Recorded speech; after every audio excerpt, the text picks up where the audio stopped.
Hello student, welcome back to my channel. This is Samsad Khan. I am presenting here with another video related to calculation of national income by value added method. आज हम लोग बात करेंगे कि how to compute the value of national income by value added method. इसके पहले हमने बात की थी calculation of national income by income method, by expenditure method. बहुत सारे क्वेश्चन उसके सॉल्व कराए. आज हम लोग बात करेंगे value added method की.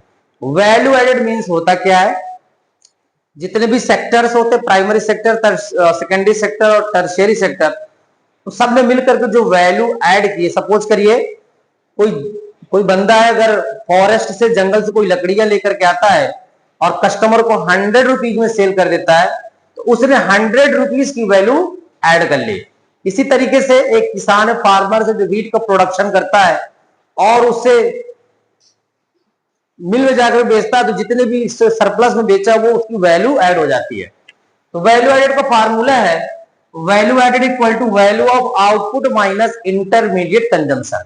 अब वैल्यू ऑफ आउटपुट के अंदर काफी चीजें आएंगी, लेकिन बेसिक फार्मूला है value added equal to value of output minus intermediate consumption. अब वैल्यू ऑफ आउटपुट का मतलब क्या होता है? Sales, change in stock, change in stock plus for self consumption,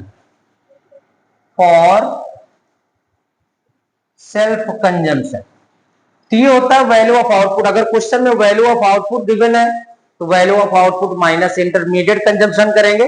अगर वैल्यू ऑफ आउटपुट गिवन नहीं होगा तो how to compute? Sales plus change in stock plus for self consumption, इन सब को ऐड कर देंगे तो हमें क्या मिल जाएगा? वैल्यू ऑफ आउटपुट मिल जाएगा. इंटरमीडिएट कंजम्पशन की बात करें तो यहां पर बात होती है purchase of raw material, purchase of raw material. ठीक है. अब वैल्यू एडेड इक्वल टू क्या होता है? GVA, gross value added at market price, या इसी को हम लोग बोलते हैं जीडीपी एमपी. अब हमें नेशनल इनकम फाइंड करना है. जीडीपी एमपी मिल गई थी, नेशनल इनकम कैसे फाइंड करेंगे? तो GDP MP minus depreciation plus NFIA और plus NIT, net indirect tax. ये कर देंगे तो हमें क्या मिल जाएगी? नेशनल इनकम की वैल्यू मिल जाएगी. इससे रिलेटेड क्वेश्चन हम नेक्स्ट वीडियो में समझाएंगे. आज हमने कॉन्सेप्ट बताया कि वैल्यू एडेड का मतलब क्या होता है. Value added equal to value of output minus intermediate consumption. Value of output कैसे फाइंड करेंगे? Sales plus change in stock plus for self consumption. यहां पर एक इंपॉर्टेंट नोट है, नोट एक्सपोर्ट.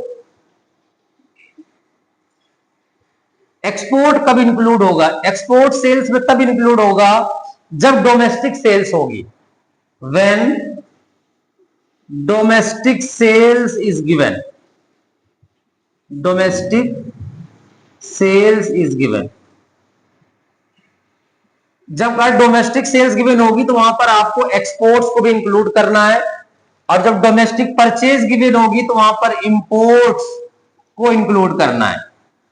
अगर डायरेक्टली लिखा हुआ सिर्फ सेल्स तो वहां पर एक्सपोर्ट और इंपोर्ट को कंसीडर नहीं करेंगे. एक्सपोर्ट कब कंसीडर होगा? जब डोमेस्टिक सेल्स होगी. इंपोर्ट्स कब कंसीडर होगा? जब डोमेस्टिक परचेज गिवन होगी. अदरवाइज डायरेक्टली सेल्स को लेना है. तो हमने आज बात की वैल्यू एडेड मेथड की, किस तरीके से नेशनल इनकम फाइंड करेंगे, उससे रिलेटेड आज कॉन्सेप्ट क्लियर किया. नेक्स्ट वीडियो में इससे रिलेटेड कुछ क्वेश्चंस लेकर के आएंगे जिसको सॉल्व करेंगे. Thank you.